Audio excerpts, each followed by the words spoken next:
Hi అండి. Welcome back to Matangi kitchen. ఈరోజు మన కిచెన్‌లో అందరికీ ఎంతో ఫేవరెట్ రెసిపీ అయిన గులాబ్ జామ్ రెసిపీ చేస్తున్నాను. మీలో ఎవరైనా ఈ ఛానెల్‌ని ఫస్ట్ టైమ్ చూస్తుంటే ప్లీజ్ సబ్స్క్రైబ్ చేసుకోండి. నేనిక్కడ బ్రాండెడ్ గులాబ్ జామ్ పౌడర్ తీసుకున్నాను. దీనిలోకి సరిపడినన్ని వాటర్‌ని కొంచెం కొంచెం వేసుకుంటూ ఒక పిండి ముద్దలా సాఫ్ట్‌గా కలుపుకోవాలి.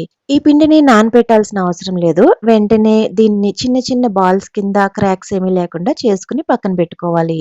పాకం రెడీ చేసుకోవడం కోసం 1:30 కప్పుల గులాబ్ జామ్ పిండికి 3 గ్లాసుల వరకు వాటర్ వేసుకోవాలి. దీనిలోకి 2:30 గ్లాసుల షుగర్ వేసుకోవాలి. మీరు ఇన్ కేస్ షుగర్ ఎక్కువ తినాలనుకుంటే 3 గ్లాసుల షుగర్ కూడా వేసుకోవచ్చు. పాకం కొంచెం మరుగుతుండగా దీనిలోకి 4 యాలకులు వేసి స్టిక్కీ కన్సిస్టెన్సీ వచ్చే వరకు మరిగించుకుని దీన్ని పక్కన పెట్టుకోవాలి. వేరొక కడాయి పెట్టుకుని దీనిలోకి డీప్ ఫ్రైకి సరిపడా ఆయిల్ వేసుకోవాలి. మనం ఆల్రెడీ చుట్టి ఉంచుకున్న ఈ గులాబ్ జామ్ ఉండల్ని తీసుకుని లో టు మీడియం హీట్ లో మరుగుతున్న ఆయిల్ లోకి ఒక్కొక్కటిగా డిప్ చేసుకోవాలి.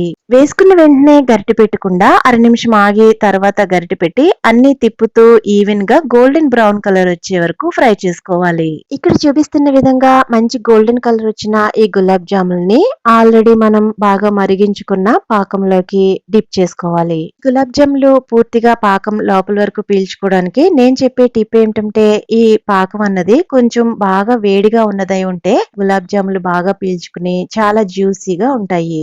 గులాబ్ జాములని వేపించేటప్పుడు ఫ్లేమ్ అన్నది హై ఫ్లేమ్ లో పెట్టేస్తే కలర్ వచ్చేస్తుంది కానీ లోపల వరకు సరిగ్గా ఉడకదు. అందువల్ల లో టు మీడియం ఫ్లేమ్ లో అడ్జస్ట్ చేసుకుంటూ ఈ గులాబ్ జాములని వేపించుకొని తీసుకోవాలి. ఇలా అన్ని గులాబ్ జాములని కూడా మంచి గోల్డెన్ కలర్ వచ్చే వరకు ఫ్రై చేసుకుని మనం వేడిగా ఉంచుకున్న పాకంలోకి డిప్ చేసుకోవాలి. గులాబ్ జాములని మనం పాకంలో వేసిన తర్వాత ఇవి పూర్తిగా పాకం పీల్చడానికి 2 గంటల సమయం వరకు టైం పడుతుంది. ఆ తర్వాత సర్వ్ చేసుకుంటే చాలా ఎమ్మి ఎమ్మి జ్యూసీ గులాబ్ జాములు రెడీ. ఈ వీడియో నచ్చితే ప్లీజ్ లైక్ చేయండి. సబ్స్క్రైబ్ చేసుకోవడం అస్సలు మర్చిపోద్దు. మరో మంచి వీడియోలో మళ్ళీ కలుద్దాం. అంతవరకు టేక్ కేర్. By by.